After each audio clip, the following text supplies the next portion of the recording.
बिस्मिल्लाहिर्रहमानिर्रहीम। मैं मुहम्मद सरफराज एक बार फिर दोस्तों की खिदमत के हाज़र जी। इस वेले बाजरे की हो रही गहाई तो नाले मैं क्या शेयर करते रहिए, नाले बाजरे की फसल के बारे गल्लां बातां करते रहिए और ट्राली के भी सिट्टे जोड़े है ना लदे हुए नज़र आ रहे हैं।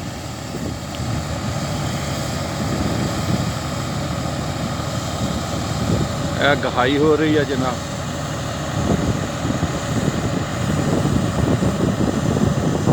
और ट्राली वो तरपाल नज़र आ रही है। तरपाल के थले भी बोरे आ जोड़े पहला कढ़ हो गए। बाजरा जोड़ा है बड़ी सस्ती जी फसल है, जे दाना भर जाए। काश्तकार की तो सारी जी फसल है जमा तफरीक जिन्नियां मर्जी ज़रात वाले और इकानोमिस्ट करते रहन रब दे कोल ही है। माली का कम पानी लेना तो भर भर मशकां पावे, मालक का कम फल फुल लाना लावे भावें ना लावे। ये शेर मेरे को गलत हो गया, जिदा मियाँ साहब ने लिखा वो तो कोई होर लफज सीगे। ये बाजरा जोड़ा जी ये वास्ते वाढ़ी तो बाद 15 अगस्त के तकरीबन नज़दीक 15 अगस्त के नज़दीक पैली नूं वाह लेना, वाह के सुहाग के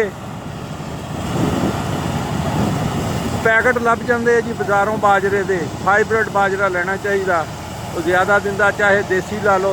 2 सेर भी पैली का पाते हैं। यह जी बाजरा गाया जा रहा है, इनू एक पैकेट एकड़ का बाजरा बीज के सिर्फ एक पानी लगा, बारिशा ने साथ दे दिता। ना थले खाद पई तो ना उत्ते पई आ। झाड़ माशाअल्लाह बहुत वधिया नज़र आ रहा। सिट्टे यह भी पे आ, सिट्टे वो ट्राली नज़र आ रही है वो भी पे आ, भरी आ।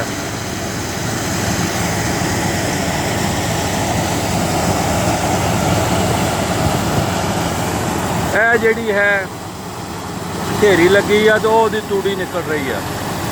नाले तो 200 बच्चे जिन्होंने थ्रैशर हुण मुकते जाते जी, हुण आ गया कंबाइन हारवैस्टर का। और मेरा ख्याल आने वाले सालों के शायद थ्रैशर लभे ही ना, तो मुतबादल देखना पएगा। क्योंकि मूंजी कणक दालां चटाला हुण हर शै कंबाइन हारवैस्टर करन लग पई है।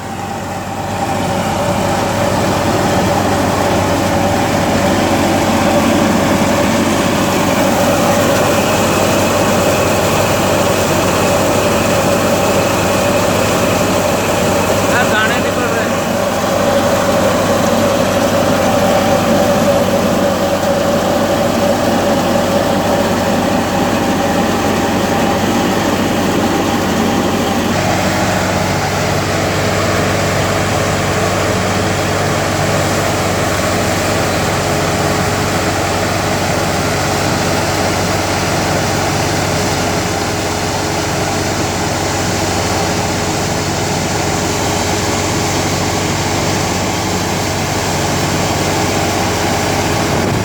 बरानी इलाकों के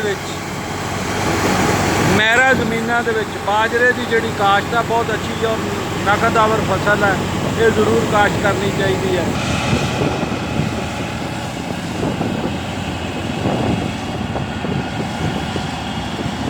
ये कोई ज़्यादा खर्चा नहीं आता, कोई 600-700 का बी लगता है। अगर एक पानी तो ट्यूबवैल का मयसर आ जाए, नहर का ना भी हो, अगर 2 पानी लग जाए तो बहुत वधिया। गोब के उत्ते पानी जोड़ा हर फसल में बहुत जरूरी होंदा है जी।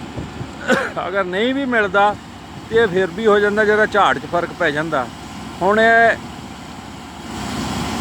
एक पानी लगा, इनू कोई खाद नहीं पई, कोई स्प्रे नहीं हुई।